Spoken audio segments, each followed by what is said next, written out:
realizing that these programs don't make us more safe. They hurt our economy, they hurt our country, they limit our ability to speak and think and live and be creative, to have relationships, to associate freely.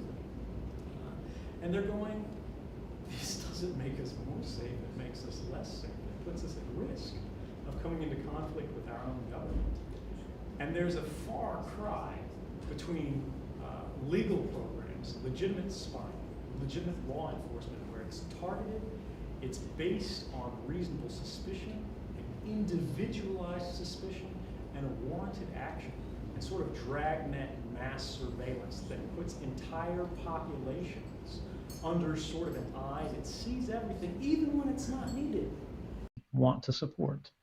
And we should have mechanisms to understand how these companies are operating, the kind of decisions they are making, and the social costs that are being created as a consequence of their operations. Just as oil companies are starting to face criticism, protest, and divestment of investments as a result of the impact of their industry on our global climate, we should have the same understanding of the consequences of these companies' operation on our digital climate.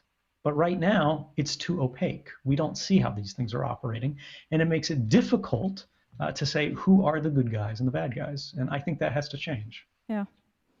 So, but that links me really to go back to the US election. What would you say is the role of Facebook and Google in how, not maybe the results, but the whole change of media landscape and the different players that we have at hand when making decision on, for example, choosing a president?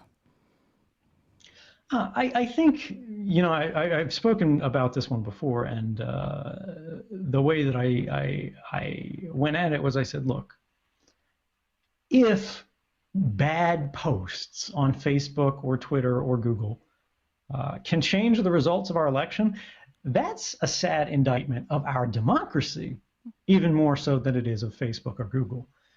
That doesn't mean that these companies shouldn't be concerned. I don't think we want private companies in a position to decide what kind of speech is permissible and what kind of speech is not permissible in an open global society. Because if Facebook is making intentional decisions about, nope, we don't want people seeing this story, or nope, we don't want people seeing that story, that's a precedent that can get out of hand very quickly. They might be using it in a beneficial way. To protect us from fake news today. But what about next year? What about in 5 years? What about in 10 years? They start to shape our understanding of the world in a very dangerous way. Whereas if it's our friends who are posting these articles, we have somebody to hold to a personal account there, and somebody who has just a normal level of influence. They're not enjoying special powers or privilege or status. But it is a real problem, and this is a difficult question to answer. But I think realistically here, we need to understand what the values of these systems are, what the values of these companies are, and to make sure that it is not governments that are telling them we get to make the rules about what gets shown and what doesn't get shown, because government censorship is even a greater danger than many other structures of power, such as corporations, because as powerful as corporations are, and they are a very real threat, there are alternatives. You can go to competitors. But this is one of those central questions that I think is yet unanswered, is when fake news, when facts that are simply not real, that are made up, but feel right, have become more powerful and more persuasive than our actual reality.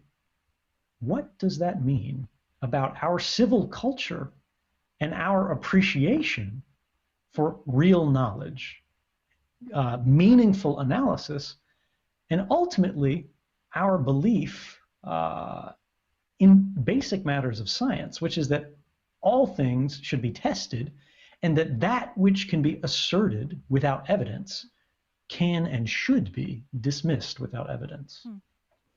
So, but what resources do you see that could battle that? Are we talking about competence? Do you see any other players here? Libraries? Or what do you see ahead?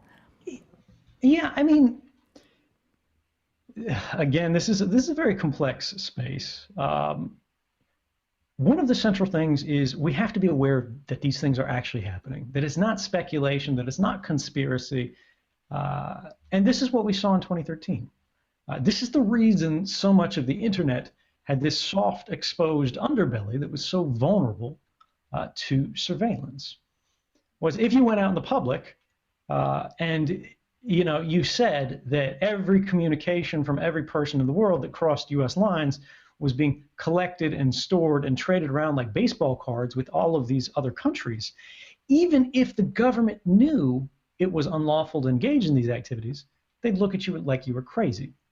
There were experts, of course, who knew this was technically possible, but they couldn't prove that it was actually happening. And the distance there between speculation, between suspicion that it could happen, and fact, having proof that it actually had happened, changed the conversation. It changed the internet, and in at least a small way, but a meaningful way, it changed our politics. And I think this is very much the same. When we start to see that these fake narratives actually have a real impact, we become more aware and more armored against them. We become a little bit more skeptical. We require a higher standard of evidence, and this is a beneficial thing.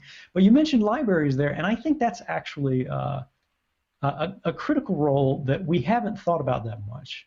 The library system in many countries around the world has been searching for purpose when information has become much more easily shareable, when it has been much more easily tradable. But we can think of librarians as a professional class that are dedicated to the ascertainment of facts, the familiarity of facts. And it would be helpful if we had more public voices and more public institutions that could weigh in a nonpartisan, apolitical way, but help us understand where the resources are and what the facts are that allow us to actually resolve these controversies in a fair way. What is very clear when listening to you is that, and I think that's so inspiring to hear here as well, is the fact that there are so many professions that need to step up to the game and see what is their role, as well as we as individuals when using these services. So I will let the US election go, but I do know that we still need to ask one question, and that is the fact how your views are on how it will affect your own situation. Is that something you will comment on? I don't care. The reality here is that yes, Donald Trump has appointed a new director of the Central Intelligence Agency who used me as a specific example to say that, look, dissidents should be put to death. And I think that's a fundamentally un-American thing. But we have much bigger problems than my personal situation. I am the least important part of any of this. My effort to contribute to society had the most impact, I think few would argue, in years prior. I will continue to try to contribute to the best of my ability, but if I get hit by a bus or a drone or dropped out of an airplane tomorrow, you know what, it doesn't actually matter that much to me, because I believe in the decisions that I've already made. I've done my best. I will continue to do my best. And I will not be afraid of these kind of policies that fail to understand the most basic truth of any democracy, which is that dissent is patriotic. It's not treason.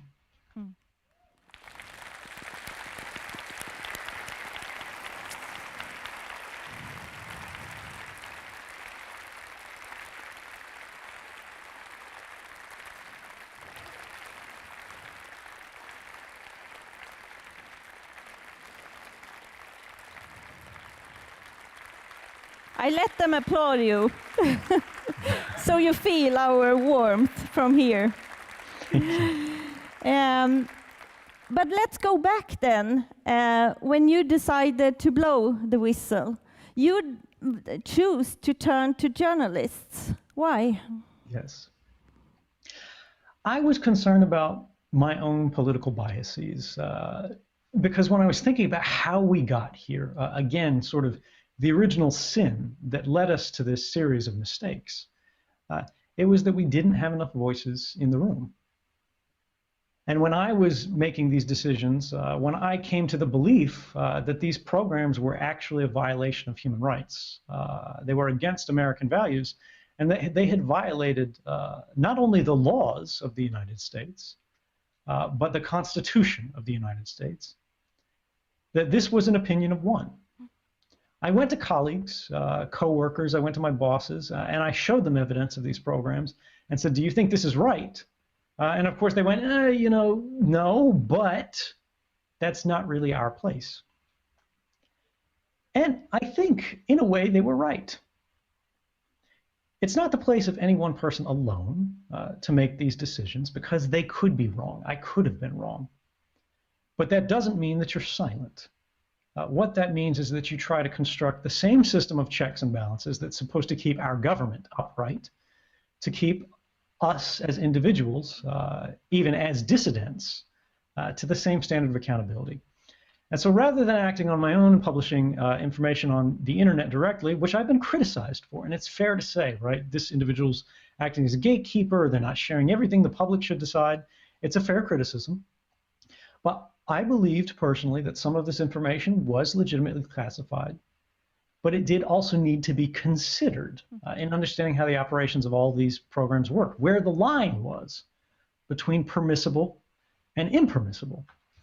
And so I worked with journalists to remove my own personal political biases from the equation, to mitigate the possibility that I could have simply been wrong or too radical, because this is the role of a free press in an open society, to contest the government's monopoly on the control and dissemination of information about their activities, and to ultimately measure the balance of equities. Suspicion, an individualized suspicion, and a warranted action, and sort of dragnet mass surveillance that puts entire populations under sort of an eye that sees everything, even when it's not needed. Want to support. And we should have mechanisms to understand how these companies are operating, the kind of decisions they are making, and the social costs that are being created as a consequence of their operations. Just as oil companies are starting to face criticism, protest, and divestment of investment. Realizing that these programs don't make us more safe. They hurt our economy, they hurt our country, they limit our ability to speak and think and live and be creative, to have relationships, to associate freely. And they're going, this doesn't make us more safe, it makes us less safe. It puts us at risk of coming into conflict with our own government. And there's a far cry between legal programs, legitimate spying, legitimate law enforcement, where it's targeted, it's based on reasons.